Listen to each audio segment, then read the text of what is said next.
मान लीजिए मोहल्ले में आग लगी है, तो पहले अपने घर की चिंता करेंगे या दूसरों के घरों की आग बुझाने अपने घर के लोगों को भेज देंगे। स्वाभाविक है कि अपने घर को पहले बचाया जाएगा, लेकिन ये सिंपल सा रूल हमारी नेशनल मीडिया, जिसको प्यार से अब गोदी मीडिया भी बुलाया जाता है, उन पर लागू नहीं होता है। नमस्कार, मैं हूं किंजल और आप देख रहे हैं CBC न्यूज नेशनल।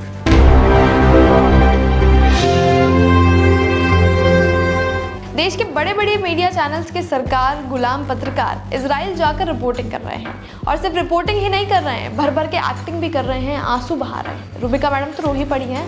इंसानियत देखते हुए जंग में अगर जान जाती है, जनहानि होती है, तो जाहिर सी बात है कि आंखें नम होंगी।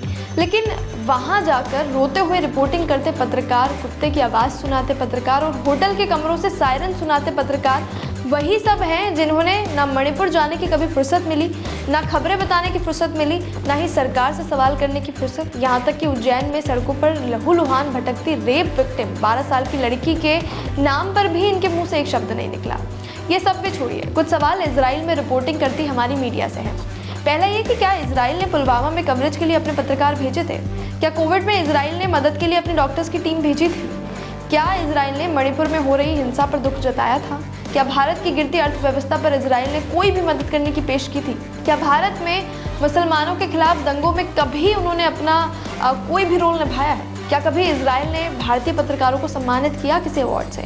क्या कश्मीर समस्या के लिए कोई हल खोजने की उन्होंने आज तक बात कही है? और अगर इनमें से कुछ भी उन्होंने भारत के पक्ष में इजराइल ने नहीं किया है, तो ये बेगानी शादी में अब्दुल्ला दीवाने से ज़्यादा और कुछ भी नहीं है।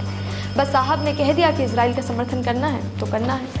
और रूबिका मैडम से तो खास एक सवाल, वो इसलिए कि हम दोनों एक ही शहर उदयपुर से आते हैं। एक वक्त था आपको देखकर यहाँ के बच्चे आप तक पहुँचने के ख्वाब देखते थे जहाँ आप हैं, लेकिन अब देखा करते हैं कि आप कैसे रिपोर्टिंग करती हैं। आपकी रिपोर्टिंग देखिए, लाखों खर्च करके इजराइल जाकर आपने रिपोर्टिंग कर दी, लेकिन कुछ हज़ार की फ़्लाइट पकड़कर आप मणिपुर नहीं जा सकी, क्योंकि तब आप नेशनल मीडिया पर सैंडविच वाली रिपोर्टिंग करने में व्यस्त थी।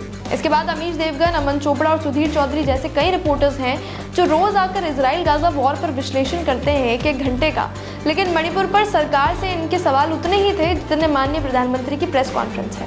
एक और वीडियो दिखाते हैं जहां वॉर ग्राउंड पर भी चिल्ला कर रिपोर्टिंग करने की आदत से मजबूर हमारे रिपोर्टर्स को वहां की आर्मी को चुप कराना पड़ रहा है, कहना पड़ रहा है कि यहाँ जरा धीरे बोलिए।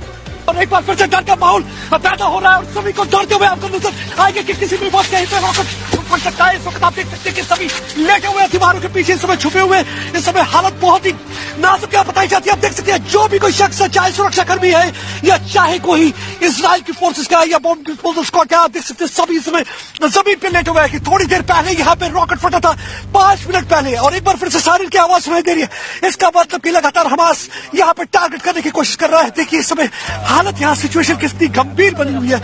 लगातार कोशिश देखिए इस समय किस तरीके से कर रहे हैं। आप देखिए हल्के हल्के उठने की कोशिश कर रहे हैं, क्योंकि ये यहाँ पे रूटीन बन गया है। आप हमारी नेशनल मीडिया की इस रिपोर्टिंग पर क्या सोचते हैं, कमेंट में ज़रूर बताएं और चैनल को सब्सक्राइब जरूर करें।